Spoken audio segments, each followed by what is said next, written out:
بسم الله الرحمن الرحيم. الحمد لله رب العالمين، والصلاة والسلام على رسوله الأمين محمد وآله وصحبه أجمعين. أما بعد، ikiwa ni usiku wa tarehe 24 mwezi wa Ramadhan mwaka 1447, kama tulivyoahidi katika kikao kilichopita kuwa insha Allah taala kikao cha leo موضوع itakuwa ni haqqul walidain. Kama vile kikao kilichopita tumezungumzia haki za watoto, na usiku wa leo insha Allah tuzungumzia haki za wazazi wawili, na muda nitatumia nafikiri wa kutosha kwa sababu sina cha kunidhibiti wakati hapa. Kwa hivyo nitazungumza mpaka mmalize inshallah. Kwa wale ambao wanachelewa nitatoa ruhusa. Kuna aya nyingi katika kitabu cha Allah subhanahu wa ta'ala, kadhalika ahadith zilizothibiti kutoka kwa Mtume sallallahu alayhi wa ala alihi wasallam. Zima ya nyuma, spika nyuma zima. Kwa aya na hadith zinazungumzia haki za wazazi wawili, sababu Allah subhanahu wa ta'ala amewahusisha wazazi wawili katika sheria na haki, kwa sababu ule uchungaji waliokuwa nao juu ya yule mtoto wakati akiwa ni mdogo, na fadhila walizomfanyia yule mtoto na kuwa na ihtimam na jambo lake yule mtoto, bali na kujitolea kwa ajili ya yule mtoto, kiasi cha kuwa mzazi aweza kujinyima kwa malengo ya kumfaidisha mtoto wake. Pengine labda aweza kuwa amepata fursa ya jambo fulani lake la kidunia, na ikawa wakati ule ule yule mtoto ahitaji, basi akamtanguliza mtoto wake juu ya nafsi yake. Na hili wafanya wazazi wengi sana, bali hakuna ambaye atamani mwenzake kuwa mbora kuliko yeye kama mzazi na mtoto wake. Siku zote mzazi atamani yule mtoto wake awe bora kuliko yeye. Kwa kuna mengi ambao wazazi wajitolea kwa ajili ya watoto wao, wakastahiki haki kubwa sana juu ya yule mtoto. Na Allah subhanahu wa ta'ala kwa sababu hiyo mara nyingi katika kitabu chake hufunganisha haki yake na haki ya mzazi. قال الله تعالى: واعبدوا الله ولا تشركوا به شيئا وبالوالدين إحسانا. akitaja tauhid amrisha kuwafanyia wema wazazi, anishkur li waliwalidayka ilayya almasir, akaunganisha kumshukuru yeye Allah subhanahu wa ta'ala na kuwashukuru wazazi wawili. Kwa ni faradhi juu ya kila mtoto kumfanyia wema mzazi wake, na ni haramu juu yake kumfanyia uovu mzazi wake. فالسعيد من وفق لطاعتهما والمخذول من عقهما. kwa kweli aliyefaulu ni yule anayewatii wazazi wake, na atakayeangamia ni yule atakayewafanyia uovu wazazi wake. Kwa kifupi, haki za wazazi zazunguka katika mambo mawili. Jambo la kwanza, birruhuma wal ihsanu ilayhima, kuwafanyia ihsani wazazi wawili. Na jambo la pili, tajannubu uquqihima, shachelewa hii, kujiepusha na kuwafanyia uovu wale wazazi. Tajannubu uquqihima wal isaati ilayhima. Na sisi tukisema uququl walidaini tumaanisha nini? Tukisema uququl walidaini ay ma yataadha bihi alwalidani min waladihima, chochote kile kinachowaudhi wazazi wawili kinachotokamana na mtoto wao, min qawlin au fi'li, yaweza kuwa ni matamshi au kitendo, akafanya kitendo ambacho kitawaudhi wazazi wake, kwa awafanyie wema na ajiepushe na chochote kile kitakachowaudhi wazazi wake, chochote, iwe ni kitendo, iwe ni matamshi. Tukizungumzia la kwanza, birruhuma, kuwafanyia wema wazazi wawili, al-ihsan ilayhima, na hili zaidi huwa katika hali wanapokuwa watu wazima. Mtu akishakuwa mtu mzima ndio pale ahitajia kwa mtoto wake awe atamfanyia wema. So baba akiwa bado na nguvu zake anaweza kujisimamia pengine mambo mengine, lakini zaidi yule mtoto ahitajika kumfanyia wema zaidi mzazi wake anapokuwa mtu mzima. So pale amhitajia zaidi. يقول الله سبحانه وتعالى: وقضى ربك ألا تعبدوا إلا إياه وبالوالدين إحسانا. Allah amepitisha hii hukumu na akaamrisha asiabudiwe isipokuwa yeye peke yake, Allah subhanahu wa ta'ala, na kuwafanyia wema wazazi wawili. Na kuwafanyia wema wazazi wawili ni miongoni mwa amali bora kabisa. Katika hadithi ya Ibn Mas'ud radhiyallahu anhu qala: قلت يا رسول الله أي العمل أفضل؟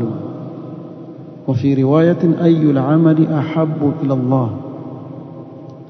ni amali gani bora zaidi au amali gani inaopendeza zaidi kwa Allah subhanahu wa ta'ala? Qala as-salatu ala miqatiha, tunaambia swala kwa wakati wake. Qultu thumma ayyun, kamuliza Rasulullah, kisha inaofuata ni ipi? Qala thumma birrul walidain, kisha kuwafanyia wema wazazi wawili. Wal hadith rawahu al-Bukhari wa Muslim.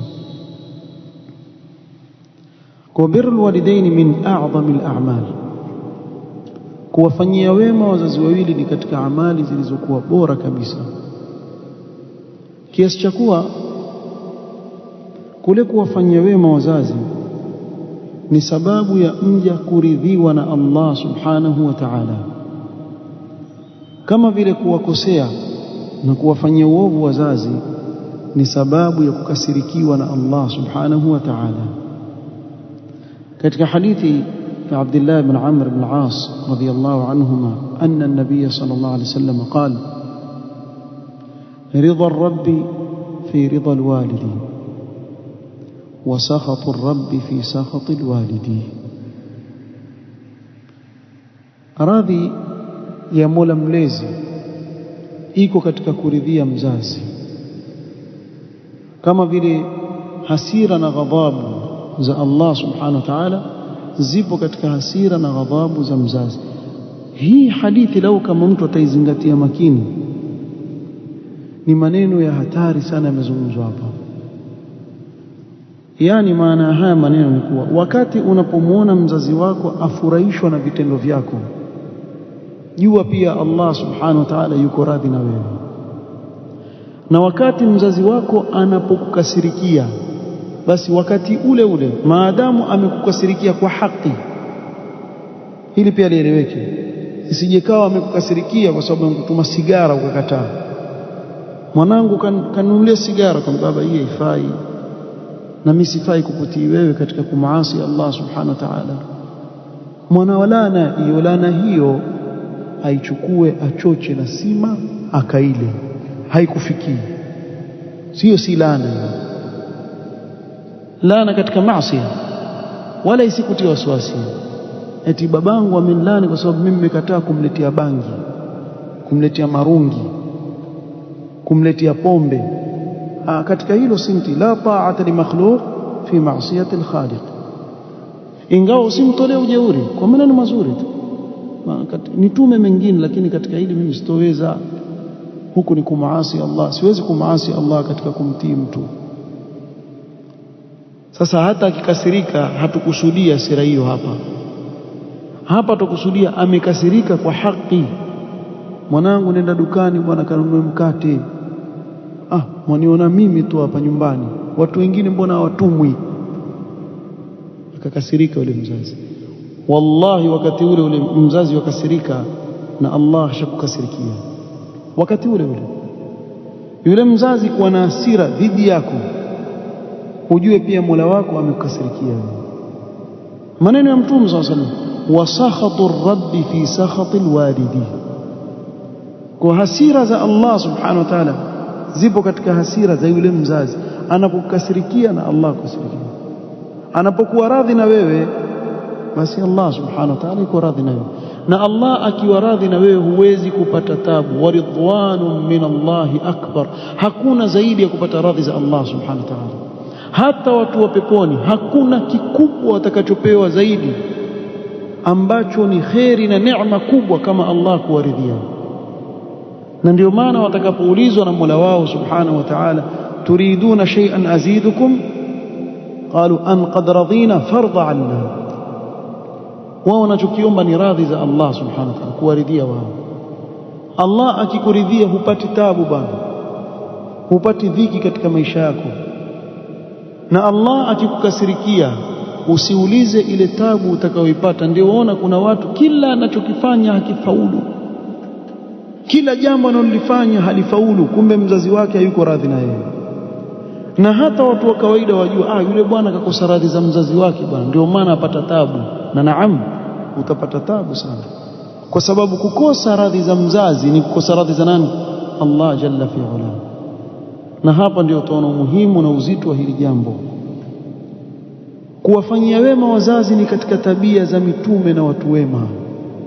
Allah subhanahu wa ta'ala akimweleza Yahya alayhi salatu wassalam asema, wa barran biwalidayhi, alikuwa mwema kwa wazazi wake, walam yakun jabbaran asiya.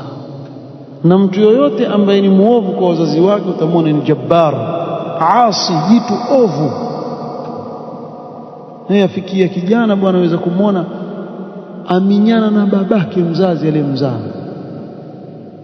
Tunaona mtu ampiga kichwa babake, wewe baba nini kwa kama kondoo, ampiga mzazi wake kichwa. Huyu ana nini kesho mbele ya Allah subhanahu wa ta'ala? Ataishi na tabu kiasi gani katika ulimwengu? Sikwambii visa vya leo vya ajabu mpaka waje kusikia mtu kamuua mzazi wake aliyemzaa. Sijui kuna watu wana fikra za aina gani. Wacha kuwa Allah subhanahu wa ta'ala sema, fala taqul lahuma uff. Neno dogo kabisa la kuonyesha kuwa una dhiki dhidi ya mzazi wako hutakikani kulidhihirisha. Sembuse kuinua mkono wako ukajaribu kumpiga mzazi wako, neno usimjibu ambalo litamuudhi yule mzazi. Allah amsifu Isa alayhi salatu wassalam pale aliposema, wa barran biwalidati wa lam yaj'alni jabbaran shaqiya. Allah kanijalia mimi kuwa mwema kwa mama yangu, na Isa alikuwa mwema mno kwa mama yake alayhi salatu wassalam. Kumfanyia wema mzazi ni miongoni mwa ibada bora kuliko ibada yoyote katika ibada za nawafil mustahabbat. Jaa rajulun إلى النبي صلى الله عليه وسلم فاستأذنه في الجهاد. alikuja bwana mmoja kwa mtume sallallahu alaihi wasallam akamuomba idhni kwenda jihad fi sabilillah. Faqala ahayyun walidak, mtume sallallahu amuuliza kwani wazazi wako wewe wawili wako hai? Qala na'am. Qala fafihima fajahid, fafihima fajahid,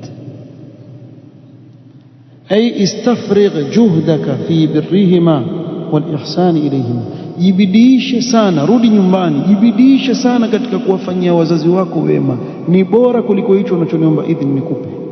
Nenda kuwafanyia wazazi wako wema, ile ni jihad fi sabilillah. Mimi nashangaa kuna baadhi ya vijana wana fikra zile za kikhawarij, ukiwaona bwana wakiingia ndani ya nyumba wajeuri sana kwa wazazi wao. Na sasa wewe hii jihadi ya kumfanyia wema mzazi ya kushinda, utaweza jihadi gani? Kule kumfanyia wema mzazi wako kumekushinda kabisa. Neno dogo mtu akiambiwa fura. Kuna baadhi ya watoto ajabu bwana, akiingia ndani ya nyumba ajifanya ile zote tamthiliyat acting, akiambiwa kitu ashafura mimi una nini wewe? Na yule mzazi ni huruma yake, tukimwambia bwana chukua virago vyako ondoka, mwanzo zungu wenyewe nakunulia mimi, beba aondoka, nenda katafute kwenda. Mfano mfanywe hivyo, hawezi kuishi peke yake. Akaambiwa nenda basi kaishi huko utakaoishi, hawezi. Lakini hakuna mjeuri wa kutoa maneno kwa wazazi wake kama yeye. Sasa ikiwa hii jihadi ambayo ni ya sahali ya kushinda, utaweza ipi wewe? Wakati kuwafanyia wema wazazi wawili Allah amekupa neema, kufanya kuwa fadhila yake ni bora hata jihad fi sabilillah. Ndio maana Mtume sana akamuuliza yule bwana, wazazi wako wako hai, nenda jihadi yako ikawafanyia wema wazazi wako. Kuwafanyia wema wazazi ni katika sababu ya kukubaliwa dua. Mwema kwa wazazi wake dua yake hairejeshwi na Allah subhanahu wa ta'ala. Mtu yoyote mwema kwa wazazi wake, kile anachokiomba kwa Allah subhanahu wa ta'ala, Allah subhanahu wa ta'ala humpa. Katika wabora wa tabi'in, Uwais al-Qarani rahimahullah ta'ala, min khairi at-tabi'in. Sababu ya yeye kuwa katika wabora miongoni mwa tabi'in, bibirrihi biummihi, alikuwa ni mwema sana kwa mama yake. Na huyu Uwais al-Qarani, makhurafi wamemtungia visa vya uongo vingi. Wasema alikuwa akilala kwenye matakataka, sijui mchafu, urongo mtupu.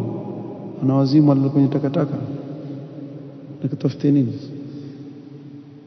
Jamaa sijui itikadi zao zikoje. Ndio mtu akilala kwenye, mwajua kama kwa makhurafi wanda wazimu wali, sio sema rufi anhu alqalam, sio anaendelea kana kwa hiyo wali. Sasa mtu avute bangi mpaka awe chiza geuka wali, ashakuwa wali. Sasa kalamongo mpaka kachizika kitu kimeruka wali. Sasa huyu wali sasa, si kazi hiyo. Ni makhurafi mna taabu sana. Sasa wataka kumpagaza Uwais al-Qarani kuwa alikuwa na tabia kama za kulala kwenye matakataka, sio urongo huo mtupu. Rongo hizo maneno yao rongo yote hiyo. Pana sikiza watu. Mwanzo khurafi ni guilty until proven innocent. Akikwambia chochote wallahi usimwamini mpaka uhakikishe kuwa ni kweli. Yani yeye ni opposite yeye. Usikubali maneno ya khurafi mpaka uhakikishe. Khurafi yote kwambia kitu chochote, ukimsikia zungumza tu pale, hapa iko maneno hapa. Ukiona wewe akili yako yaanza kukataa tu pale zuia, mwambie ngoja, hebu subiri, wacha nikahakikishe, kisha nitarudi. Kwa sababu jamaa wasingizia watu uongo sana. Uwais al-Qarani rahimahullah ta'ala, huyu alitajwa na Mtume sallallahu alaihi wasallam, na alikuwa hai wakati wa Mtume sallam, lakini ni tabi'i kwa sababu hakukutana na Mtume sallallahu alaihi wasallam. Alikuwa Yaman, yuko Yaman na Mtume sallam yuko Madina. na wataja kwa sababu ya kutokuja kwa Mtume sallam ni kwa sababu ya kumfanyia wema mzazi wake mama. Alikuwa akimtumikia mama yake mzazi. Huyu bwana Mtume sallallahu alaihi wasallam aliwaelekeza masahaba ambao ni wabora katika huu umma kuwa mtakapomuona Uwais al-Qarni mwambieni awaombee istighfar, mwambieni awaombee dua. Huyu bwana, huyu jamaa dua yake hairegeshwi. Sababu nini? Sikiliza. Qala Rasulullah sallallahu alaihi wasallam, hadith rawi Imam Muslim, ya'ti alaykum Uwais ibn Amir ma'a amdad ahli al-Yaman. watu wa Yaman, Hadramaut, al-Qarn. Uwais al-Qarni atawajilieni huyu na makundi ya watu wa Yaman, watakuja kwa ajili ya ibada ya haji, umra, kisha watakuja ziara Madina, Masjid an-Nabawi, min Murad thumma min Qaran. yajulikana leo mji paka leo Abdullah, taarifu المكان معروف القرن. kana bihi barasun, ile maradhi yale ambayo mtu wana weupe ile uenea ile, mpaka leo hajulikani dawa yake ni basi mwitambalanga ama ni naam ito hivyo naam. Qala kana bihi barasun fabaraa minhu, huyo alipoa, wana barasa akapoa. Illa mawdhi'a dirham, sehemu ndogo kama sehemu ya coin dirham katika mwili wake. Sasa hapa ndio eleza sababu. Qala lahu walidatun huwa biha barrun, huyu bwana ana mama yake yuwamfanyia wema sana, ni mwema sana kwa mama yake. Lau aqsama ala Allah la abarrahu, lau kama atamwapia Allah aseme ya Allah wallahi utaiteremsha mvua, na Allah ataiteremsha mvua. Lau aqsama ala Allah la abarrahu. Fa in istata'ta an yastaghfira laka faf'al, ukiweza mwambie akuombee istighfar. Na Umar ibn Khattab radhiyallahu anhu akakutana Uwais al-Qarni akamtaka amuombee istighfar. Nani Umar? Umar ibn Khattab radhiyallahu anhu, miongoni mwa watu bora katika huu umma. Sababu ya Uwais al-Qarni rahimahullahu ta'ala kuwa dua yake ilikuwa hairegeshwi, alikuwa ni mwema kwa mzazi wake. Sasa wewe utakula jeuri zako, ukijifanya mjeuri wewe utakula jeuri zako. Waomba mbona sipati, utapati nini? Ukienda nyumbani mamako mdomo wako mrefu kweli kweli, ulimi majibizano ndani ya nyumba, ukitumwa wanuna. Kuna watoto kuna namna ya kitumwa wanuna, na kuna watoto waangalia, tuseme yule mama ana watoto 7 8, wako baadhi ya wenzetu hata humu pia asema asi fulani wamfanyia, kwa hivyo mimi sina haja ya kumfanyia. Shekhe, kila mtu atafuta pepo kivyake inshallah. Yule mwenzako anamfanyia kile kitu, na wewe kamfanyia hicho hicho. Kila mmoja apigania kivyake. Usiseme kwa yatosheleza Muhammad si wamletea mimi, ya nini nimletee bwana, yamtosha ile. Ile yake wewe ifungie macho kama huioni, wewe fanya yako. Man amila salihan falinafsihi, wewe jifanyie yako wewe. Usimwangalie mzazi wako eti ana watoto 10 11 mashaallah, timu nzima kila mmoja mfanyia wema. Kwa nini wewe ujitoe usiwe katika wale wenye kumfanyia wema yule mzazi? Kumfanyia wema, usianze kumpigia hesabu mzazi wako kuwa kuna fulani wamfanyia, kuna fulani wamfanyia, kwa hivyo hakuna haja mimi kumfanyia. Makosa. Kila mmoja apiganie upande wake namna gani atamridhisha mzazi wake kwa kadri ya vile atakavyojaliwa, kwa sababu kitendo hiki min a'zami asbabi dukhuli aljanna, katika sababu kubwa za kuingia peponi ni kumfanyia wema mzazi wako. قال النبي صلى الله عليه وسلم الوالد أوسط أبواب الجنة، أي أفضل وأعلى أبواب الجنة. katika milango bora kabisa peponi mzazi. Wataka kuingia peponi, mzazi wako bwana ndio mlango ule wa kwenda peponi, mfanyie wema. Na kuna mambo muhimu sana yaeleweke katika suala la kumfanyia wema mzazi. Jambo la kwanza, haqqul walidaini muqaddamun ala haqqi ghayrihima min albashar. Haki ya wazazi wawili yatangulizwa juu ya haki ya mtu yoyote mwingine katika wanadamu kuliko haki yoyote mwingine. Jirani, ndugu, mtoto wako, mke wako, mwanzo mzazi wako. Mwanzo anza na mzazi wako. Hasa unapokwenda kuwanunulia watoto wako vitu na nini sokoni kule, ukienda ukiokota vitu na mwanzo mkumbuke mzazi wako, usisahau. Na haswa ikiwa waishi karibu na mzazi wako ama waishi pamoja na mzazi wako, ni binadamu yuathirika. Hakuona waingia waletea watoto wako hiki, wamletea mkewe hiki, yeye wampita tu.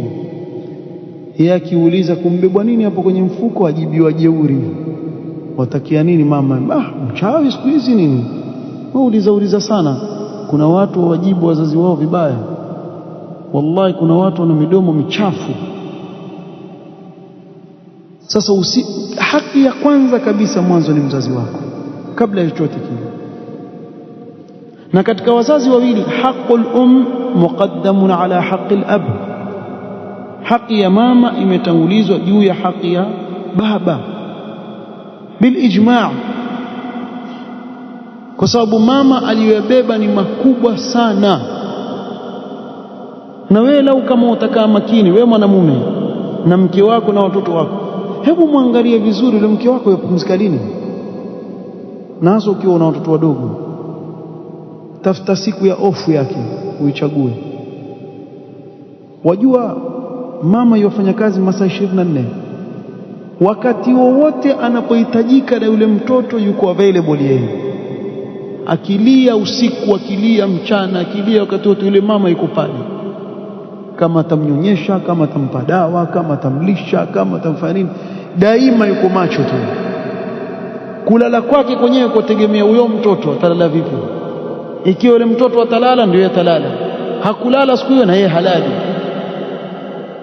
miaka mpaka yule mtoto akue. Huyu utamlipa nini? Wewe baba, wewe unapochoka, wewe unapokuja nyumbani unasema leo mimi ninachoka kweli, atakuchukulia yule mtoto kuondolee, wewe ulale upumzike. Lakini yeye apumziki. Huyu waweza kumlipa nini mama yako mzazi? Alafu jaza yake ndio aje kumletea jeuri kwa kuwa umesoma na kijidigrii chako, basi ukapata mahali wasakatonge, umpata tonge kubwa, wamsahau mzazi wako, wamwona si chochote. Sasa mimi na familia yangu, haswa wale ambao hawasomi dini yao, aone akishaoa ni kama amemtadiki mamake talaka 3. Mamake kampa talaka, si ashaoa sasa, ana familia yake bwana. Mimi na familia yangu bwana naiangalia mwenyewe. Na mama yako mzazi kamenyeka, pengine kauza mahamri, bajia, viazi vakarai, akapata tabu ili we usome, akakusomesha huko sawa, amfanyie upungufu pengine kukusomesha dini pia hivyo usoma kiasi tu, lakini akakusomesha dunia, we akajinyima yeye kwa ajili yako mpaka ukafika pale ulipofika. Kisha anayefaidika na ile dunia yako ni mwingine, hatajulikana alikuwa yuko wapi wakati yeye wamenyeka. Yaingia kidini kwako hiyo? Yani aje afaidike mtu mwingine, si yule ambaye amemenyeka akafanya kila kitu. No, subhanallah, yule mzazi asikwambie chochote, akuona vile vituko vyako, kila kitu kiko sawa, alhamdulillah mimi niko sawa tu. Wataka kuambia nini? Siko sawa, nilete senti. Subiri, hakwambii. Bado yuwa kuonea huruma, aona akutia dhiki, akwambia lete. Lakini basi ujikisi. Kadhalika tufahamu muhimu sana, alqiyamu bihaqqi alwalidain yuqaddamu ala fi'li nawafil ibadat. Kwa mfano wa swala ya sunna, Allahu akbar, mama yako akakuita Ali, lazima uivunje ile swala yako ya sunna uende ukamwitikie yeye. Kwa nini? Kwa sababu kumuitikia mama ni wajibu na wewe wafanya sunna. Kwa hivyo wajibu yatangulizwa juu ya sunna. Na hapa ndipo kile kisa cha Juraij alipokosea. Alikuwa yuwaswali, mama yake yuamwita ya Juraij, qala ya rabbi ummi wa salati.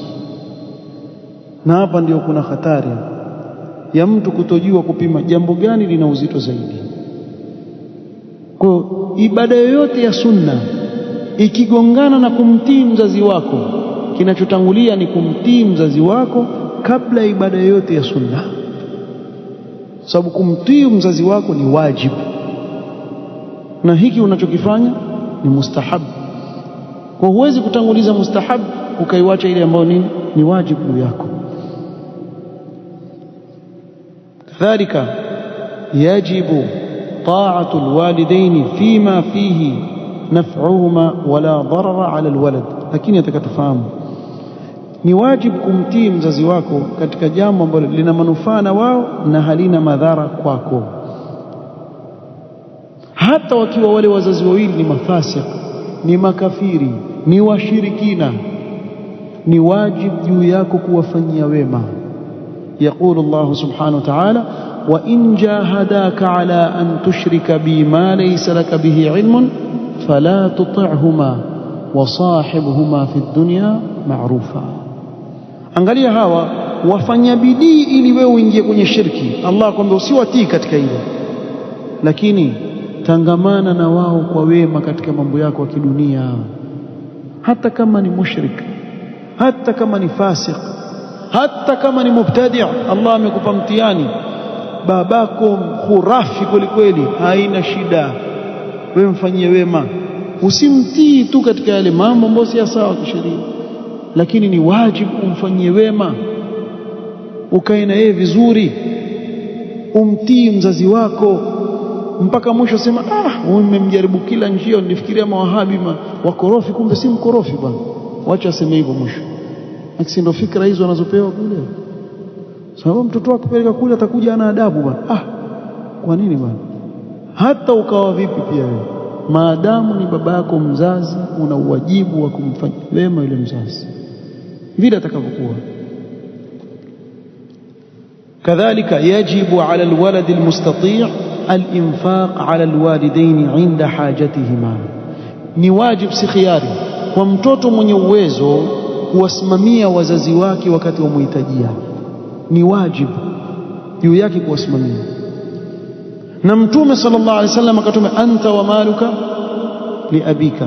Lakini hapa nataka nifahamike kitu kimoja. Mzazi aruhusiwa kuchukua katika mali ya mtoto wake, lakini kwa masharti. Lazima haya masharti yawepo. La kwanza, an la yakuna fihi dhararun ala alwalad, isiwe katika kuchukua ile mali itamletea madhara yule mtoto. Kwa mfano, mzazi amekuja amechukua mtaji wa biashara wa mtoto wake wote, mtoto wake abaki fakiri, hana kitu. Sasa wewe umletea madhara. Katika hali kama hii ni makosa, na mtoto ana haki ya kuzuia mali yake. Sasa ataichezea ile mali. Sasa kuna mababa ambao watake advantage ya kitu kama hiki, ukaona mimi si ni baba, yeye apiga magati tu, yaja tu lete wewe, anta wa maluka li abika, lete warume, lete kilo mbili. Wewe mpumbavu. Sasa chukua pesa zao tuenda kutumia kwa haramu bwana, utakuwa wafanya safa, makosa makubwa sana, haramu alayhi. Kwa isiwe achukua kwa ajili ya kumdhuru yule mtoto, pale yule mtoto na haki mambo kuna pesa ndio ndio marungi ila hilo. Kama wataka chakula ni nitakununulia, lakini usiniletee vitu kama hivyo. Alla yakuna fihi dhararun ala alwalad. Pili, an yakuna al-akhdhu lihajatin wa laysa takathuran, iwe kule kuchukua kwake ile mali iwachukua kwa sababu ahitajia, sio ataka kuongezea juu ya zile alizokuwa nazo. Yule baba asema mimi na milioni 9, bakia milioni 1 tuzifike 10. Wazifanyia nini? Zina zaka tu. Sasa mwanangu, leta moja hapo nikamilishe 10. Kwa ajili ya nini? Kwa faida gani? Kwa ajili ya kuongezea. La, achukua tu kuongeza pesa, makosa. Yule mtoto ana haki ya kuzuia katika hali kama hiyo. Na tatu, alla ya'khudha almala liyu'tiyahu liwaladin akhar. Wako wazazi wengine wana tabia hiyo, achukua pesa kwa mtoto huyu, leta, mimi nakwambia uniletee pesa wewe.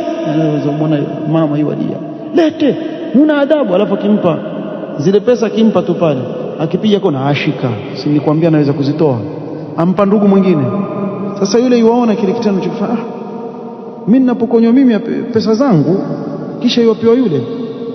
Sasa waweza kupata hilo dudu vule limekaa halina kazi ya kufanya, kwa sababu lapendwa na mzazi wako. Na wengine wazazi anakuwa wazi hivi, wampenda yule dudu vule, yule ndio yuwapendwa yule.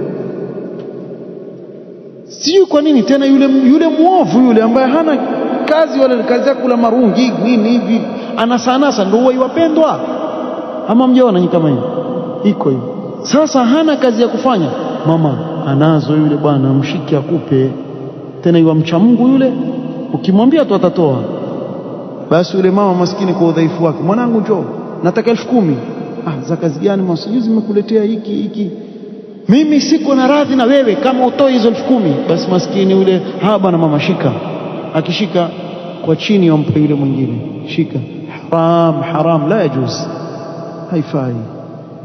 Makosa kuchukua pesa kwa mtoto mmoja ili umpe mwingine, kwa sababu wewe waleta chuki baina ya ndugu mwanzo na wamtia roho mbaya yule mtoto. Kwa wazazi wachunge masharti haya muhimu sana. Sio kila mali tu wachukua tu njia yote, la, mpaka uwe wahitajia ile mali. Kwa hiyo haya ni baadhi ya yale ambayo ni muhimu kuyafahamu na kufungamana na kumfanyia wema yule mzazi.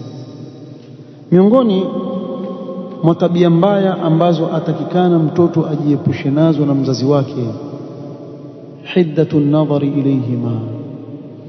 Kuna watoto akiambiwa neno na mzazi wake amtolea jicho hivi, amwangalia kama ambaye wewe amtolea jicho. Hii ni katika huququl walidain.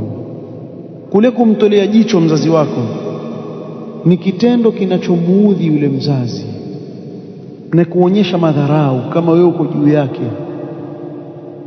Kile kitendo tu pekee chahesabika ni katika huququl walidain, ni kumfanyia uovu mzazi wako. Kadhalika tafdhilu ghayrihima alayhima, na ili kusana hili, ukamwona mtu awadharau wazazi wake kwa sababu ya rafiki yake, kamtanguliza rafiki yake tu, rafiki tu juu ya wazazi wake wawili, au mke wake akamtanguliza juu ya wazazi wake wawili, akaona si chochote wale wazazi wake, kamtanguliza mke. Na kuna wanawake wengine wakorofi bwana, yani washajua kuwa yule bwana ni bwege kwake, basi atafanya kila namna amkosanishe na wazazi wake. Wako wanawake namna hiyo. Sasa wewe kuanzia pale waanza kuoa, na nyinyi vijana sikilizeni vizuri, chora mpaka, mwambie yule mke wako, angalia kila kitu ila wazazi wangu usiwatie katika mdomo wako. Wewe fanya huku, sijui vitimbi vyako huko, ukifika hapa hii ni red line. Sio wewe mamako hapo hapo chup, wala kilma. Na kama wataka kwenda utakwenda sasa, kwa sababu wewe ni wakuja tu, yule ni permanent, siwezi kumuondoa. Mamangu utamkimbia wapi? Lakini wewe waweza kuja, waweza kuja mwingine, waweza kuja wanne kama wewe kwa pamoja. Kwa usikelele, usiniletee kelele kuhusu mamangu. Wataka huyu ndio mamangu, hutaki ndio mamangu. Fanyeje sasa? Na kina mama pia wewe usiwe mkorofi. Kuna mama wengine wakorofi pia, watoto wao wa kiume wakishaoa vile wawatoa roho wale wake za watoto wao wale. Kuna mama wao ndio mamasta, basi yule mtoto watu wa kike kule alikotolewa kule atateswa katika ile nyumba mpaka akome. Pika, pakua, fanya chai, fanya nini, yani afanywa inadi. La hivi sawa wala hivi si sawa. La yule mke asiwe ni sababu ya yule mtoto wa kiume kumdharau mamake, wala mama asiwe ni sababu ya yule mtoto wa kiume kumtesa yule mke. Pande zote mbili. Sababu nikisema huku na huko, sema wanawake wengine wakisikia maneno kama sikia, mbona wale kuna akina mama wakorofi, twasema si sawa. Wewe mama biba bwana usiwe ni sababu ya yule mtoto wako wa kiume kumtesa mtoto wa watu. Na wewe mke wakuja pale, fanya heshima na mamake mtu.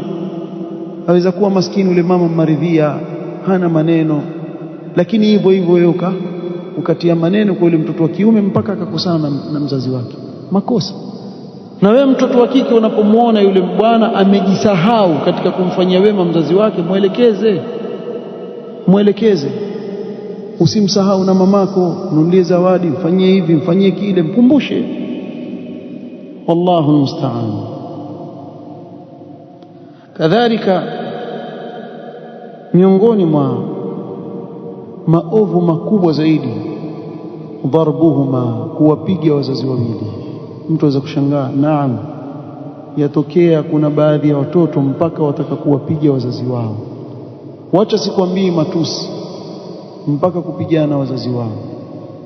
Na ukifikia huko, ndugu yangu, umefika mahali pabaya sana. Sasa huko ni kujiangamiza, waliyadhu billah.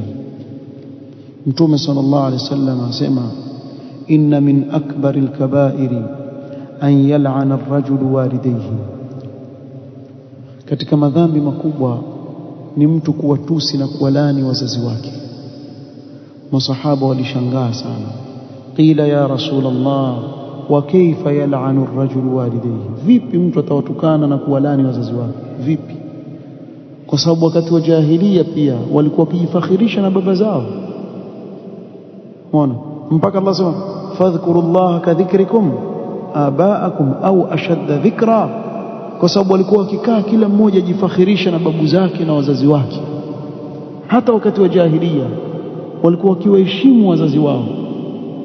Masahaba washangaa, vipi mtu atawalani wazazi wake?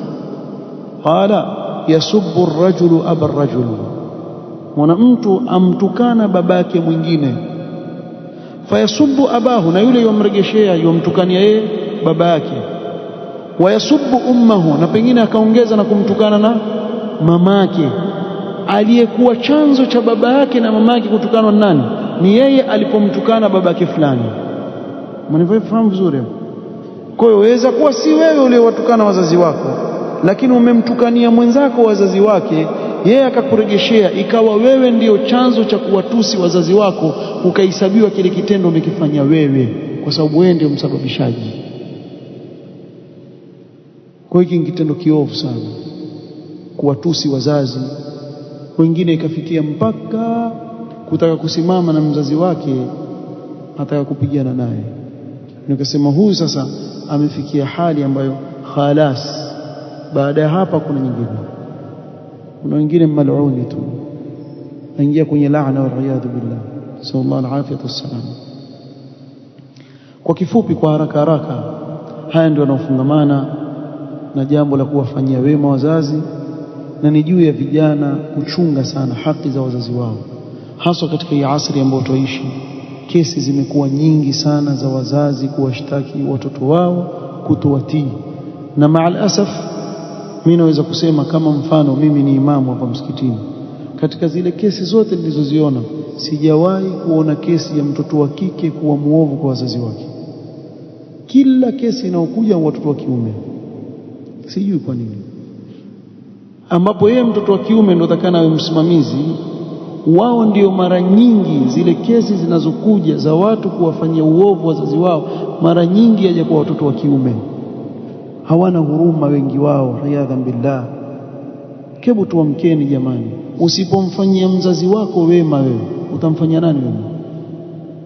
Ukimwona nje kwa marafiki wacheka na nini, afurahisha watu kwa vizuri, lakini kumbe nyumbani kule ameoza kabisa. Hakuna muovu kwa wazazi wake kama yeye. Sasa ule wema unaokwenda kuupeleka nje na kile kichekesho unachokifanya kule nje, waliona haki zaidi kufanywa nani? Wazazi wako, kabla mtu yote mwingine. Kwa hiyo sio mtaani kule kuhusu fulani, jamaa safi sana, mtu mzuri huyo, lakini ukirudi nyumbani wazazi wake yasema, la, sijaona mtoto muovu ambaye hana adabu kama yeye. Hii itakuwa ni sifa mbovu sana. Kwa hiyo Allah, ikiwa una utesi wowote na mzazi wako leo, kabla ya wakati kuondoka huku duniani, omba msamaha.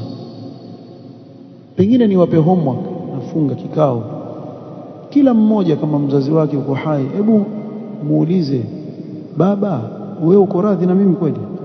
niambie ukweli, ama mama uko radhi na mimi? Muulize leo. Ikiwa yuko radhi, alhamdulillah.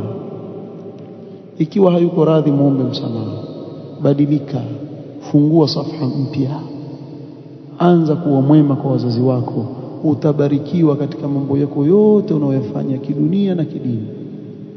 La sivyo utapata tabu na utatafuta kila njia. Ile tabu yatoka wapi? Hujui kuwa mama yako au baba yako hayuko radhi na wewe, huwezi kufaulu.